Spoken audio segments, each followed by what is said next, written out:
Hi viewers, welcome to United desk YouTube channel. எல்லா வீடுகளுக்குமே Aadhaar card மாரியே புதுசா ஒரு டிஜிட்டல் ஐடி வரப்போகுதுங்க. இத கவர்மெண்ட்லயும் அஃபிஷியலா ஒரு அப்டேட்டாவும் வந்துட்டு இருக்கு. இந்த தகவல் என்ன? இதனுடைய பயன்கள் என்ன? அப்படிங்கிற எல்லா விவரங்களையும் தெளிவா பார்க்கலாம்.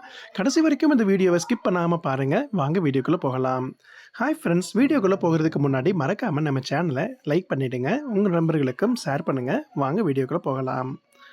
ஹாய் ஃப்ரெண்ட்ஸ், இப்போ சென்ட்ரல் கவர்மெண்ட்ல பார்த்தீங்க அப்படின்னா, ஒவ்வொரு வீட்டுக்குமே அலுவலகத்துக்கு, கடைகளுக்கு அப்படின்னு சொல்லிட்டு தனியா டிஜிட்டல் முகவரி தரப்போறாங்கங்க.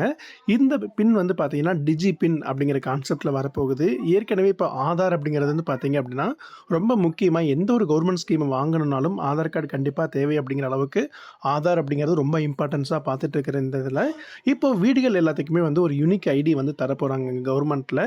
இதன் மூலமா டிஜி பின், ஜியோ டேக்கிங் இது எல்லாமே அப்டேட் ஆகியிருந்திருக்கும். இதை பார்த்தீங்க அப்படின்னா, இது அட்ரஸ்க்காகவும் சரி, இல்லை உங்களுடைய இடம் எங்கே இருக்குது அப்படின்னு செக் பண்ணிக்கிறதுக்கும் ஆன்லைன் டிஜிட்டல் தொழில்நுட்பங்கள் மூலமாக உங்களுடைய வீடை சரியாக காட்டுவதற்கும் இந்த திட்டங்கள் வரப்போகுதுங்க. இதை பார்த்தீங்கன்னா டிஜி பின் அப்படிங்கிற மாதிரி சென்ட்ரல் கவர்மெண்ட்டில் நேமிங் பண்ணியிருக்கிறாங்க.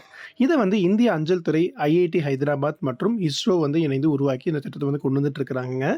உங்களுடைய வீட்டில் இடத்தை அடிப்படையாக கொண்டு ஒரு யூனிக் குறியீடு உங்களுக்கு வழங்குவாங்க. இந்த குறியீடு உங்கள் வீடு முகவரியை சரியாக காட்டும். அது மட்டும் இல்லாமல் உங்களோட தனிப்பட்ட தகவலை சேமிக்காது அப்படிங்கிறத ஃபஸ்ட்டே சொல்லிட்டாங்க. முழுக்க முழுக்க இது லொக்கேஷன் பேஸ்டாகவும் உங்களுடைய இடத்தை பற்றின இன்ஃபர்மேஷனுக்காகவும் தாங்க இது வரப்போகுது. இதனுடைய பயன்பாடுகள் அப்படிங்கிறது பார்த்தீங்கன்னா, இதை நீங்கள் டிஜிட்டல் முகவரியாக யூஸ் பண்ணலாம். பேங்க்குக்கு, இன்சூரன்ஸ், டெலிகாம் போன்ற துறை சேவைகளுக்கு கேஒய்சி செயல்முறையை ரொம்பவுமே சிம்பிளிஃபை பண்ணும். ஏன்னா வெறும் அட்ரஸ் மட்டும் இருக்குது அப்படின்னா அதை ஈஸியாக ஐடென்டிஃபை பண்ணுறது கஷ்டமாக இருக்கும். இந்த மாதிரி இருக்கும்போது பார்த்தீங்கன்னா, ஒரு எக்ஸாம்பிளுக்கு உங்களுக்கு ஒரு போஸ்ட் அனுப்பணும்னா கூட எக்ஸாக்டாக அந்த வீட்டுக்கே போஸ்ட் ரிசீவ் ஆகிற அளவுக்கு இந்த டிஜி ஐடி மூலமாக உங்களுக்கு நிறைய சர்வீசஸ் கிடைக்கும். இது அரசு நலத்திட்டங்களை சரியான பயனாளிகளுக்கு சரியான இடத்துல கொண்டு போய் கொடுக்கறதுக்கும் உதவும் அப்படிங்கிறது சொல்லியிருக்கிறாங்க.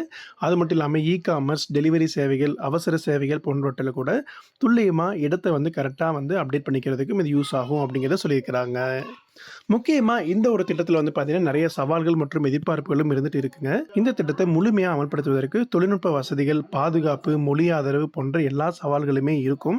அது மட்டும் இல்லாமல் மத்திய மாநில அரசுகளின் கருத்துக்களை பெற்றுக்கொண்டு தான் இந்த திட்டத்தை சிறப்பாகவும் அமல்படுத்தவும் முயற்சி செய்துட்டும் இருக்கிறாங்க. இந்த டிஜிட்டல் முகவரி திட்டம் மூலமா இந்தியாவில் ஒரு டிஜிட்டல் மாற்றம் ரொம்பவே ஒரு முக்கியமானதாக கருதப்படுங்க. ஏன்னா இப்போ ஆதார் எப்படி எல்லாருக்குமே யூனிக்காக இருக்கோ, அதே மாதிரி இடத்துக்கும், வீட்டுக்கும், கடைகளுக்கும் ஒரு யூனிக்காக ஒரு ஐடி வருது அப்படின்னா, இது இன்னுமே நம்மளுடைய டிஜிட்டல் டிரான்சாக்ஷன்ஸை அதிகப்படுத்தும். இந்த மாதிரி மாற்றத்துக்கு நம்ம எல்லாருமே தயாராக இருக்கணுங்க. இந்த திட்டம் மேக்ஸிமம் இந்த வருஷம் எண்டுக்குள்ளேயே வரதுக்கான வாய்ப்புகள் இருக்குது அப்படிங்கிறதையும் வட்டாரங்களில் சொல்லிட்டு இருக்கிறாங்க. இப்போ கவர்மெண்ட்டில் கொண்டு வர போகிற இந்த அப்டேட் பற்றி நீங்கள் என்ன நினைக்கிறீங்க அப்படிங்கிறது உங்களோட கமெண்ட் செக்ஷனில் கமெண்ட் பண்ணுங்கள். அது மட்டும் இல்லாமல் இந்த வீடியோவை உங்கள் நண்பர்களுக்கும் ஷேர் பண்ணுங்கள். மீண்டும் அடுத்த வீடியோவில் சந்திக்கலாம். நன்றி.